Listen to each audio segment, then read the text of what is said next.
Saglit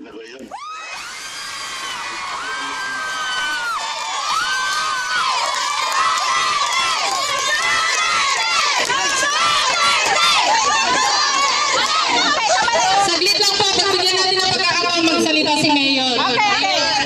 Maraming pong tawang nakikinig po sa inyo ngayon dito sa Hong Kong na supporters nyo. Sana naman po hiling namin, huwag nyo po kaming iiwan. Yung pangako nyo po sana nandun para po magbago naman ang lakaran ng Pilipinas. Kayo lang po yung pag-asa namin. Mayor!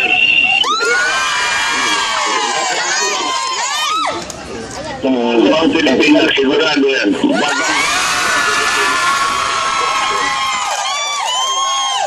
Mabuhay ka, Mayor! At sana po panghawakan ng Mayor ang inyong God bless you, Mayor! God bless you! Wala nang kriminalidad, walang droga, at walang korupsyon.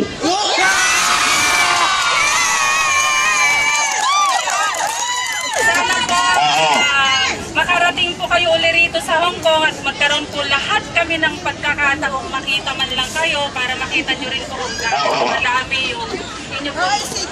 Taga-suporta dito sa Hong Kong. Kami po ang bahala mag-organize dito sa Hong Kong. Opo. Kailan yun? Mayor, namiss ko na yung Maraming nagtatanong kung kailan daw po. Mayor, kamusta ka mo rin?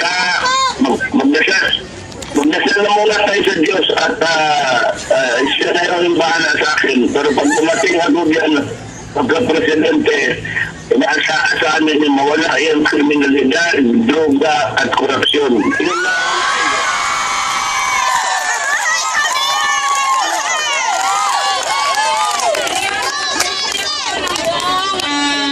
Grupo dito sa Hong Kong chapter na kayo po ay makapanayam kahit saglit lang po at alam po namin kung gaano po kayo kabisi dyan sa Davao. Thank you very much po. Kami po talaga parang nanginginig talaga yung aming mga kalamnan pagka ganyan yung mga pangako nyo sa amin.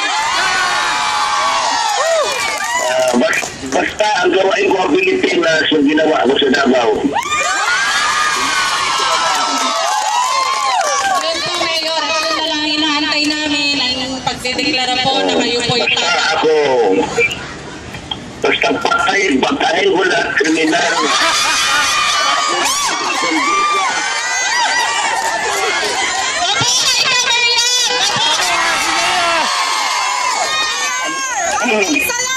Ang korupsyon sa customs, mawala na yan.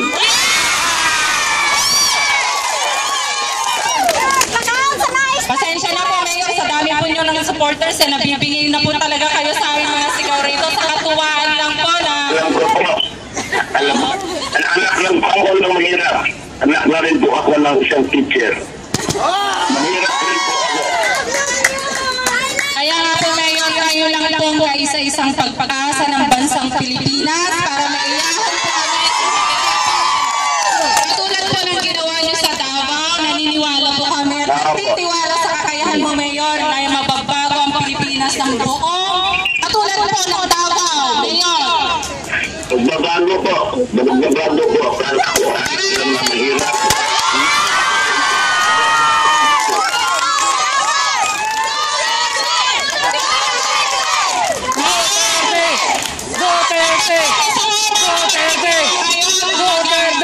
Oo, sa dami ng mga OFW magkakaisa para po sa inyo.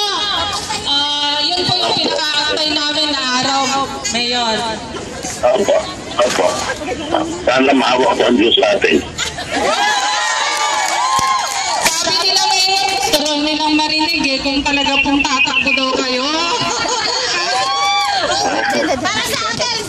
Para sa akin! Hindi ba niyo, tatawagan ko kayo.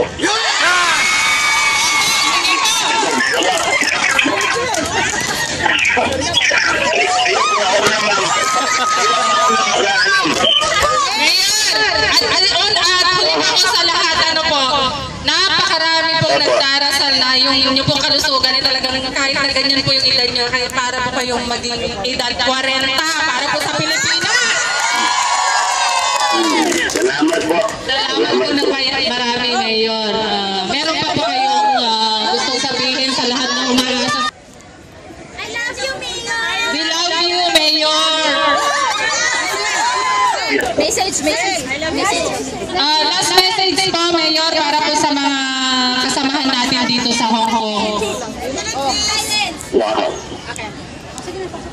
ayusin ko po yung sitwasyon ninyo.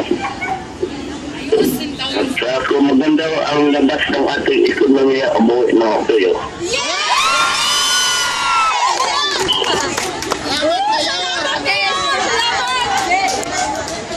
Salamat. Salamat po. Mayor, aasahan po namin na isang araw, pumunta po kayo rito sa Hong Kong para po lahat i-organize po namin dito, Mayor. Ingat lang, ingat lang. Yes, ma'am. Thank you very much and have a nice day, Mayor. Amin po ipagpapatuloy ang pangangampanya sa inyo rito sa Hong Kong. Mabuhay po kayo at ingat po kayo palagi. God bless you. Thank you so much. Good luck po sa inyong lahat po. Nasama ka mabuting kamay.